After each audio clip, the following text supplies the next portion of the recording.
बिस्मिल्लाहिर्रहमानिर्रहीम। अस्सलाम वालेकुम नाज़रीन कराम, पाकिस्तान के अंदर जनरल इलेक्शन जो 8 फरवरी को हुए हैं उसके बाद जिन नशिस्तों पर अब ज़िमनी इलेक्शन होना है, यानी वो तमाम नशिस्तें जिन पर उम्मीदवार दो नशिस्तों पर मुंतखब हुए थे, तो उन्होंने एक नशिस्त खाली की, उसके बाद उसके ऊपर ज़िमनी इलेक्शन हो रहा है। तो हम कोशिश करेंगे जितनी भी सूबाई असम्बली और कौमी असम्बली की नशिस्तें हैं उसकी तफसीलात आपके सामने रखें। तो आज हम डिस्ट्रिक्ट नारोवाल की एक सीट है PP 54, इसके हवाले से कुछ डिटेल आपके सामने रखेंगे। नाज़रीन से गुजारिश है कि चैनल को ज़रूर सब्सक्राइब करें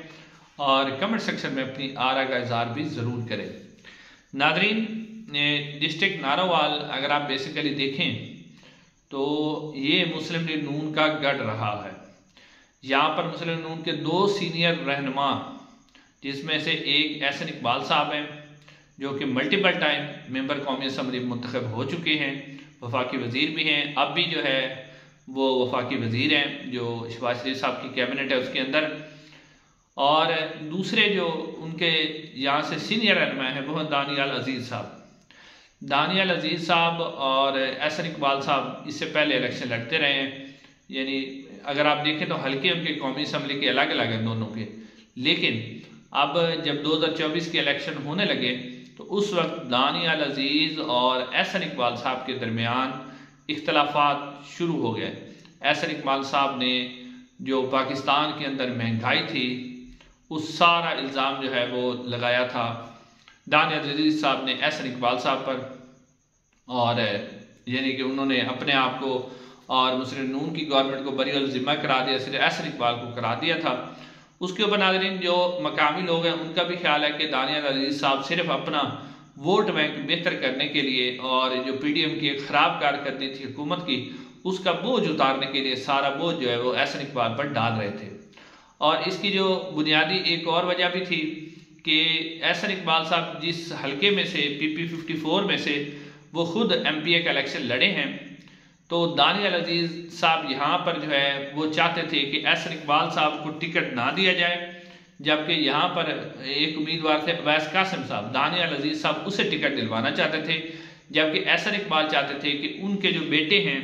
अहमद इकबाल साहब उन्हें टिकट दिया जाए। इसके बाद इन दोनों के दरमियान इख्तलाफात हुए। दानियाल अजीज़ ने एहसन इकबाल साहब पर बड़े संगीन इल्ज़ामात लगाए और उन संगीन इल्ज़ामात के नतीजे में जो है पाकिस्तान मुस्लिम नून की जो सीनियर क़यादत है उसने बजाय इसके कि वो दोनों के दरमियान कोई मसला की सिचुएशन इस तरह की पैदा करती कि मसले को हल करती, तो पाकिस्तान मुस्लिम नून ने एहसन इकबाल साहब को जो है अपना उन्हें इख्तियार दिया कि वो जिसे टिकट देना चाहें वो टिकट ले लें। और दानियाल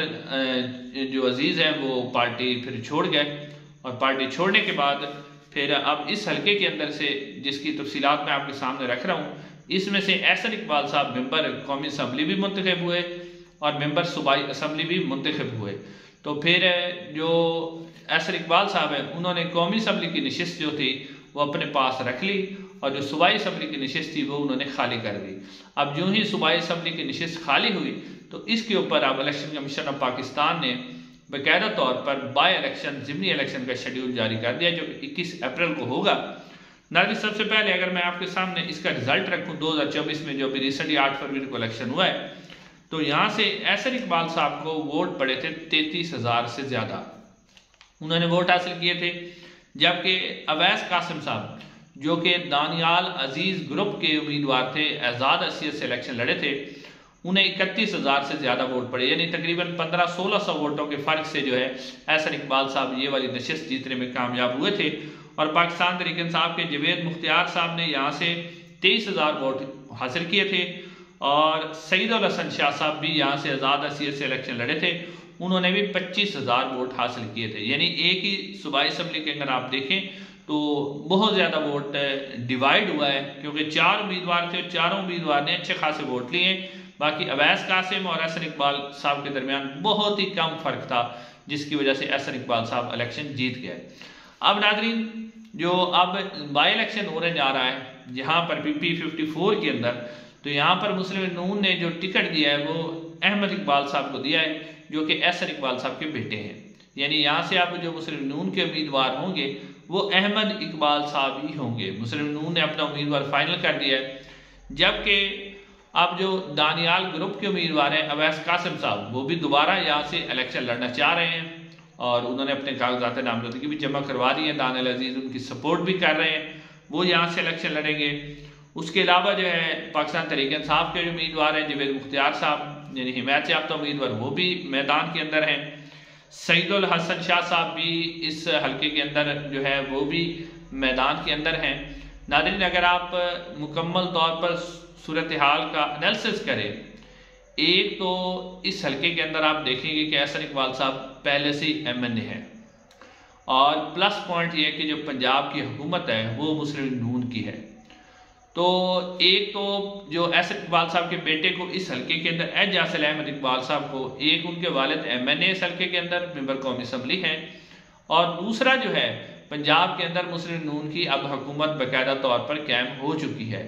तो इससे जो अहमद इकबाल साहब है उनकी पोजीशन मजबूत है। दूसरा फैक्टर जो है वो ये है कि अवैस कासिम साहब भी इलेक्शन लड़ना चाह रहे हैं। जैसा कि मैंने आपको पहले बताया कि 31,000 वोट उन्होंने हासिल किए, जवेद मुख्तियार साहब ने 23,000 से ज्यादा वोट उन्होंने हासिल किए, सईदुल हसन शाह साहब ने भी 26,000 के करीब वोट हासिल किए।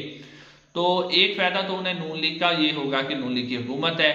और दूसरा फायदा जो उन्हें होना है कि ये जितने भी आज़ाद उम्मीदवार हैं ये सारे जब इलेक्शन लड़ेंगे तो वोट जो है वो तकसीम होगा, और इसका डायरेक्टली जो फायदा है वो एहसन इकबाल साहब के बेटे अहमद इकबाल साहब को होगा। अगर अहमद इकबाल साहब को इन उम्मीदवार जो 3 से 4 उम्मीदवार आज़ाद उम्मीदवार हैं और पाकिस्तान तहरीक इंसाफ के उम्मीदवार भी हैं, अगर वो टफ टाइम देना चाहते हैं और चाहते हैं कि वो जो है एहसन इकबाल साहब को ना जीतने दे,